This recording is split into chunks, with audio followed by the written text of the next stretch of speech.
दोस्तों जय हिंद। आपका हमारे यूट्यूब चैनल में हार्दिक स्वागत है।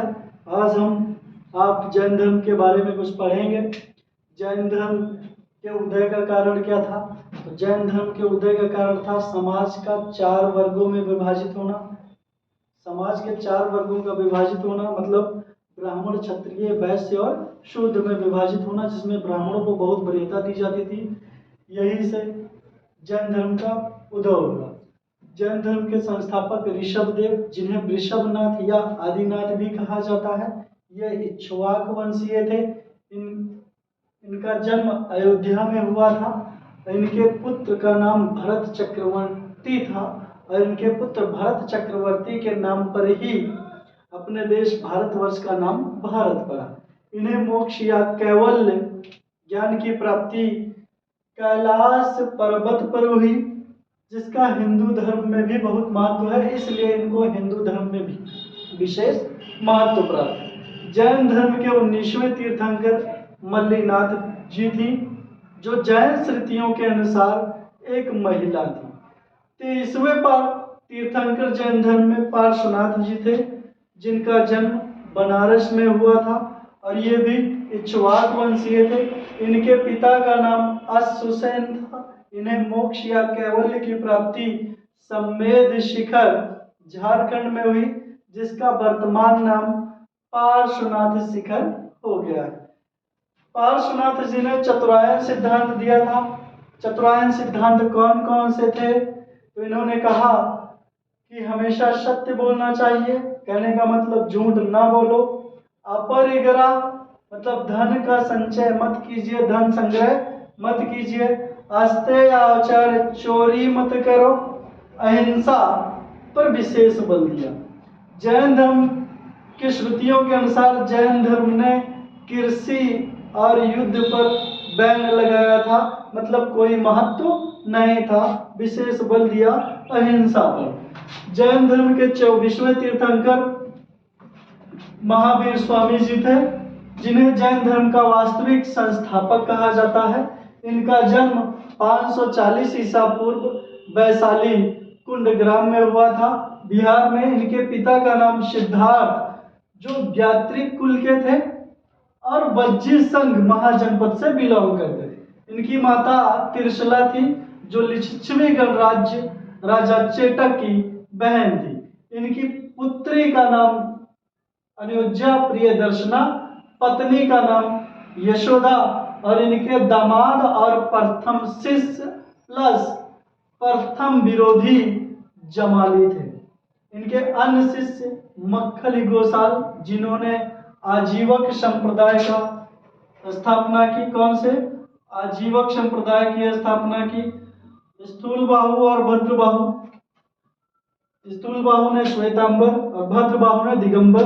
इनके शिष्यों को गणधर कहा जाता था। गणधरों की संख्या 11 थी। जब महात्मा बुद्ध की मृत्यु हुई तो इसमें से मात्र 2 गणधर जीवित बचे, इंद्रभूति और सुधर्मा। इन्होंने गृह त्याग, ज्ञान की प्राप्ति के लिए गृह त्याग 30 वर्ष की आयु में किया। अपने बड़े भाई नंदीवर्धन से आज्ञा लेकर के इन्हें ज्ञान प्राप्ति या कैवल्य की प्राप्ति जिम्ब्रिक गांव में ऋजुपालिका नदी के किनारे तथा साल वृक्ष के नीचे हुई। इन्होंने अपना प्रथम उपदेश राजगीर, कहीं कहीं पर राजगृह भी दे देता है, बिहार में जो पड़ता है, बराकर नदी के किनारे और बितुलाचल पहाड़ी पर दिया।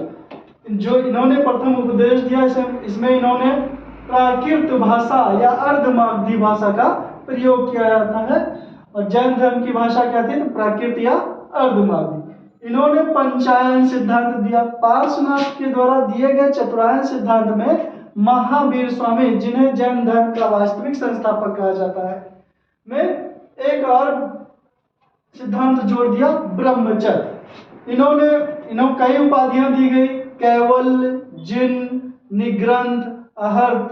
महावीर स्वामी की मृत्यु 468 ईसा पूर्व पावापुरी बिहार में हुई। महात्मा बुद्ध की मृत्यु के बाद मगध में 12 वर्ष का अकाल पड़ा और महात्मा बुद्ध के जो शिष्य थे स्थूलबाहु और भद्रबाहु, तो भद्रबाहु अपने शिष्यों को लेकर के दक्षिण भारत कर्नाटक चले गए। और जब 12 वर्षों के बाद अकाल समाप्त हुआ तो ये अपने शिष्यों के साथ जब वापस लौटे तो इनका श्वेतांबर को मानने वाले स्थूलबाहु से विवाद हो गया। स्थूलबाहु ने श्वेत वस्त्र धारण किया इसलिए उनको श्वेतांबर कहा गया, और इन्होंने वस्त्र ही धारण नहीं किया, दिशाओं को ही अपना वस्त्र मानने लगे, इसलिए इनको दिगंबर कहा गया। भद्रबाहु के शिष्य चंद्रगुप्त मौर्य थे, जिनकी मृत्यु श्रवण बेलगोला कर्नाटक में हुई, जहां पर भगवान गोमतेश्वर की मूर्ति है, जिसे बनवाया था गंगवंशीय राजा के मंत्री और सेनापति चामुंड राय ने। चंद्रगुप्त मौर्य ने मृत्यु संलेखना विधि से हुई थी। संलेखना विधि किसे कहते हैं कि जैन धर्म में जब ज्ञान को प्राप्ति हो जाए हो और व्यक्ति मोक्ष की प्राप्ति चाहता हो तो अन्न पानी सब छोड़ दे और उसकी मृत्यु हो जाती है, उसी को संलेखना विधि कहा जाता है। महात्मा बुद्ध की मृत्यु के बाद जैन धर्म को आगे बढ़ाने के लिए जैन संगीतियां हुई, जिनमें से 2 जैन संगीतियां हुई थी। प्रथम जैन संगीति 300 ईसा पूर्व पाटिलपुत्र में हुई, जिसकी अध्यक्षता स्थूलबाहु ने की, और भद्रबाहु ने एक पुस्तक लिखी थी, उसमें 12 अंग पुस्तक। द्वितीय जैन संगीति 6वीं शताब्दी 512 ईस्वी में हुई थी बल्लभी गुजरात में, और इसकी अध्यक्षता देवादी शर्मण जी की। जैन धर्म में 3 रत्न के बारे में बताया गया है। 3 रत्न को जौहर कहा जाता है, और 3 रत्न में सम्यक ज्ञान, सम्यक आचरण और सम्यक विश्वास के बारे में बताया गया है। जैन साहित्य को आगम कहा जाता है, नोट कर लीजिएगा, जैन साहित्य को आगम कहा जाता है। जैन धर्म की जो प्रमुख पुस्तकें हैं, भगवती सूत्र, जिसमें 16 महाजनपद के बारे में हमें आपको जानकारी मिलती है। आचरांग सूत्र, जैन भिक्षु के जैन धर्म में कैसे क्या क्या नियम हैं इनके बारे में। कल्प सूत्र, भद्रबाहु ने इस पुस्तक की रचना की है, एकमात्र पुस्तक जिसकी रचना संस्कृत भाषा में हुई है।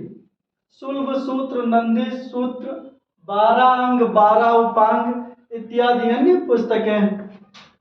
जैन धर्म में ऋषभ देव का प्रतीक जो है वो वृषभ है, इसलिए इनको वृषभनाथ भी है। कहीं कहीं वृषभ ना दे करके बैल दिया रहता है, याद रखिएगा। पार्श्वनाथ का प्रतीक सर्प है, महावीर स्वामी का प्रतीक सिंह है। और जैन धर्म को किन किन राजाओं ने संरक्षण दिया, तो खारवेल और चंद्रगुप्त मौर्य ने। अनुयायी कौन कौन राजा थे, बिंबिसार, अजातशत्रु। जैन धर्म विश्वास करता था पुनर्जन्म में और कर्मवाद में। पुनर्जन्म में ये विश्वास इसलिए करता था कि आत्मा को जितना आप तड़पाएंगे उतना ही आत्मा को इस संसार से मुक्ति हो जाएगी, इसलिए जैन धर्म में मृत्यु को संलेखना विधि से कहा गया। इसी के साथ दोस्तों आज का ये टॉपिक हमारा समाप्त हुआ, और आशा करते हैं आपको ये वीडियोस पसंद आई होगी।